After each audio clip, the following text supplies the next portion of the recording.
My brother humiliated me for years. Then he invited me to his wedding like nothing had happened.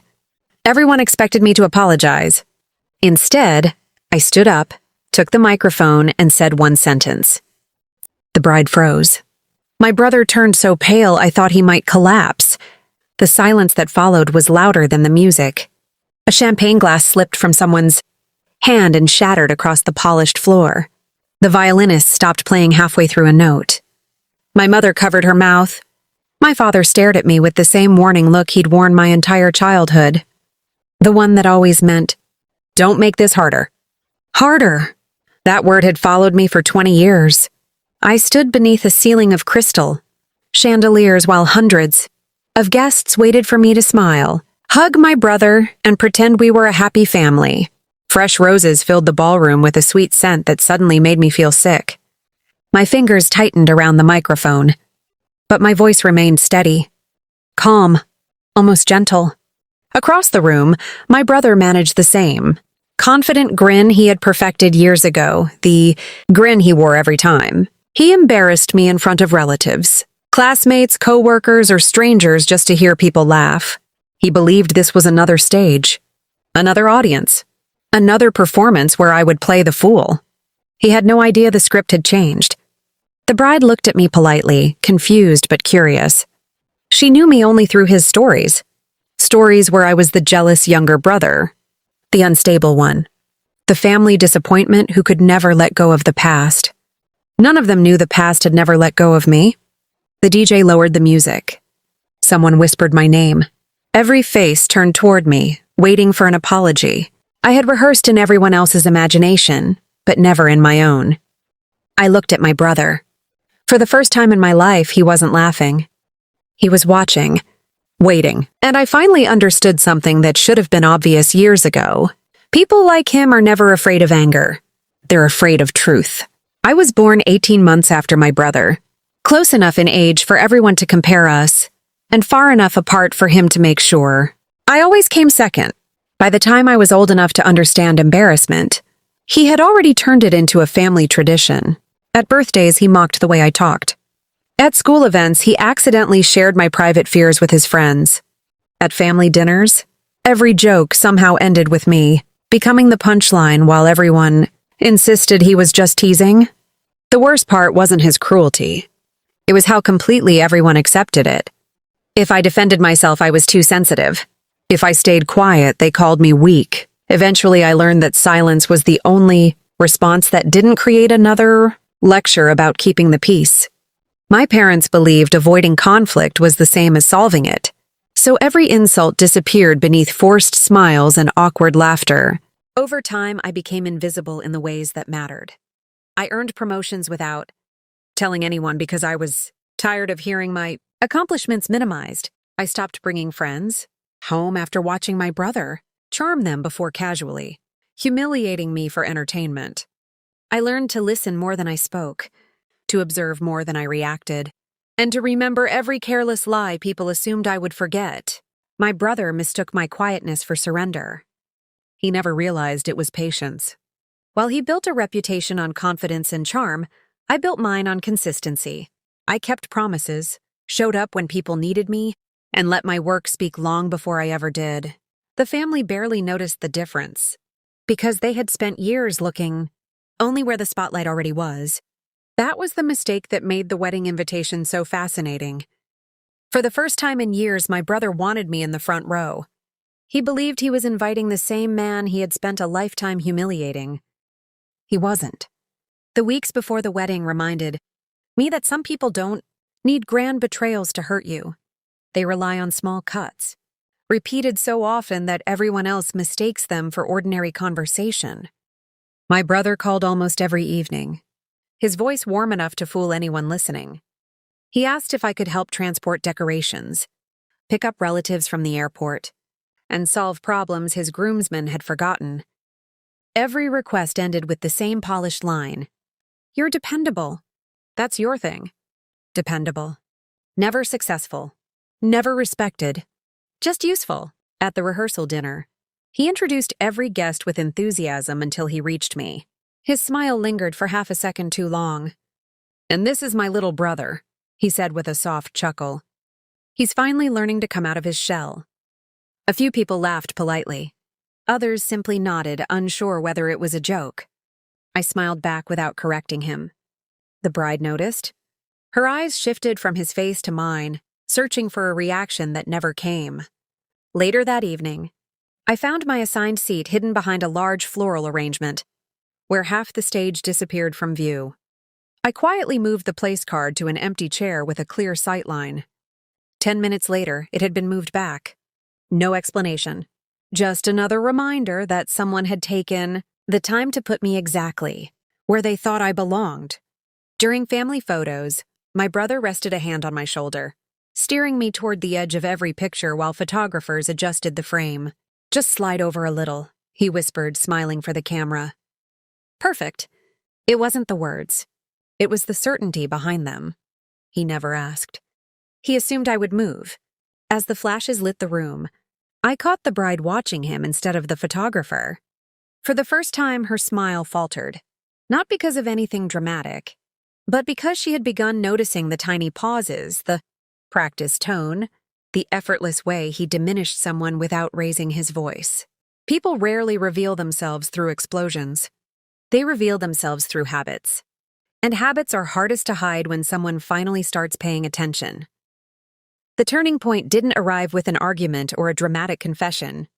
It arrived in a quiet hallway outside the reception hall, less than an hour before the ceremony.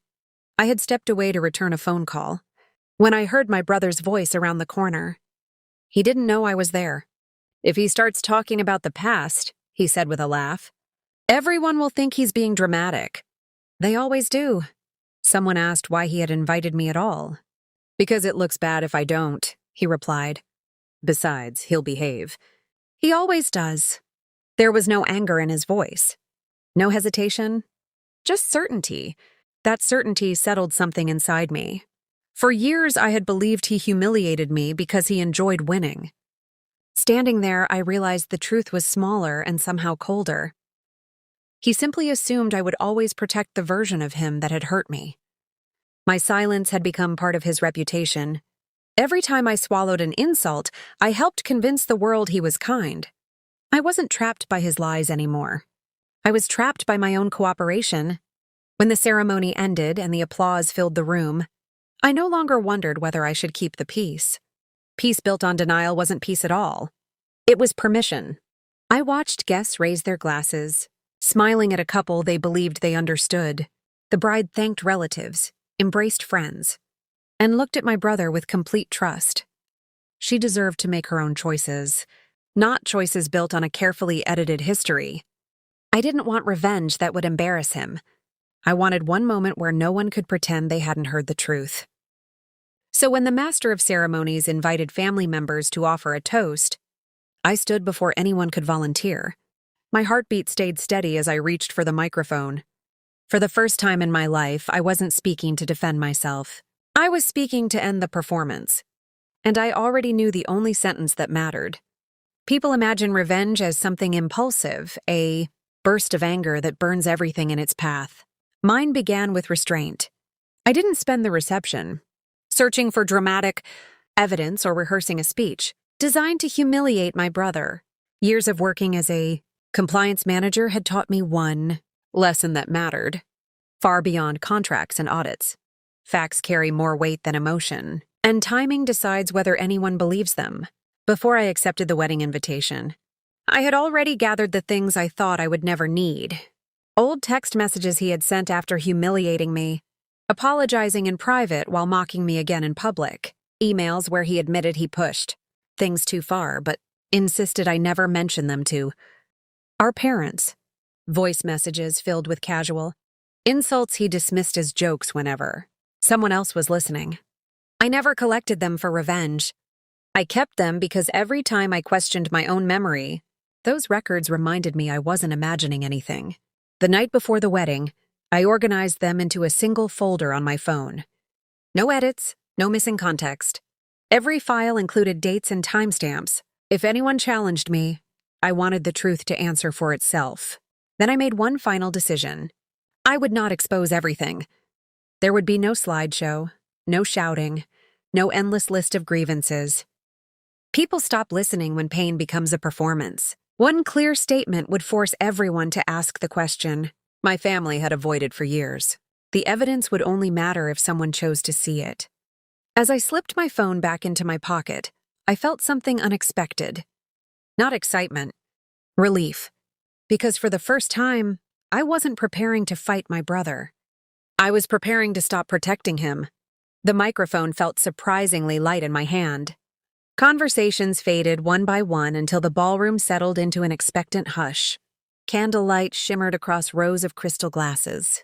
My brother smiled at me from the head table, confident enough to lift his champagne flute before I had spoken a single word. He thought he knew exactly how this scene would end. I looked at him first, then at his bride. "You deserve to know," I said quietly, "that the man you're marrying has spent years apologizing to me in private for humiliating me in public, and I have every message to prove it." Nothing more. I lowered the microphone. The silence arrived instantly. The bride's smile disappeared before anyone else seemed to understand why. She turned toward my brother, searching his face instead of mine. For the first time that day, he wasn't charming or confident. He reached for her hand, but she stepped back almost without thinking. "Is it true?" she asked. He didn't answer. He looked at me. Not with anger. With fear. A few relatives stared at me as though they expected another speech. Another accusation, another explosion. Instead, I unlocked my phone and placed it gently on the head table. "If anyone wants context," I said, "it's all here." Then I stepped away. No raised voice. No insults. No celebration. The bride picked up the phone herself. She read only a few lines before the color drained from her face. She looked at him again, waiting for the explanation that never came. Around the room, conversations dissolved into uneasy whispers. His parents stood. His best man looked at the floor. The band quietly set their instruments down. 5 minutes later, the reception had stopped. Not because I destroyed it, because the truth had entered the room, and no one could pretend they hadn't seen it anymore. No one chased after me. As I walked through the hotel lobby, I could still hear the distant murmur of confused conversations behind the closed ballroom doors. The music never started again. My phone remained silent for almost an hour. Then the messages came. Not accusations, questions. Relatives who had spent years telling me to let it go wanted to know if the messages were real. Friends who barely knew me admitted they had always assumed my brother was simply more confident, never considering that confidence and cruelty can wear the same smile.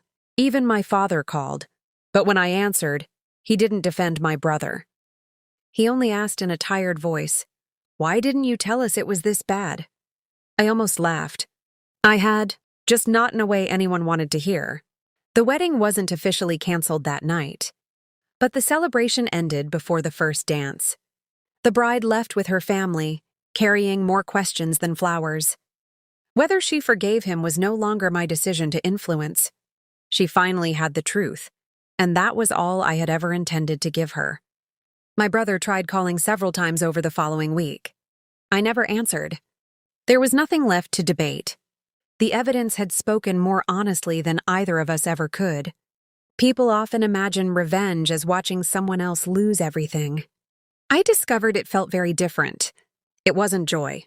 It wasn't triumph. It was the quiet relief of no longer carrying someone else's version of your life. Reputation can be rebuilt. Trust has to be earned. And self-respect begins the moment you stop asking permission to tell the truth. Looking back, I don't remember the chandeliers, the speeches, or the expensive decorations. I remember one sentence, because sometimes the loudest act of revenge isn't destroying someone's future. It's refusing to protect the lie that built it. In the months that followed, I learned something I had spent most of my life misunderstanding. Closure isn't the moment someone admits they were wrong. It's the moment you stop needing them to. My brother never gave me the apology I once imagined. The few messages he sent were careful, more concerned with the damage to his reputation than the years that had created it. Eventually, the calls stopped. The silence between us was no longer heavy. It was peaceful. My parents changed in quieter ways. They never tried to rewrite the past again. Instead, they asked questions they should have asked years earlier and listened without interrupting. It didn't erase my childhood, but it allowed us to build a relationship that wasn't based on pretending. Everything had always been fine. As for me, I stopped measuring my worth against someone else's opinion. I accepted invitations without wondering whether I belonged. I spoke when something was wrong. Instead of convincing myself that endurance was a virtue, I discovered that confidence doesn't arrive the day you win an argument. It arrives the day you stop explaining your pain to people determined not to see it. Sometimes I still think about that wedding. Not with pride, not with regret, only with clarity. People often ask whether revenge is worth it. I don't think revenge is what changed my life. Truth did. Truth asked nothing from me except honesty, and honesty cost far less than another decade of silence. My brother spent years believing he controlled the story because he was the loudest voice in it. He forgot that every story eventually reaches the person who has been quiet the longest. And when that person finally speaks, they don't have to raise their voice.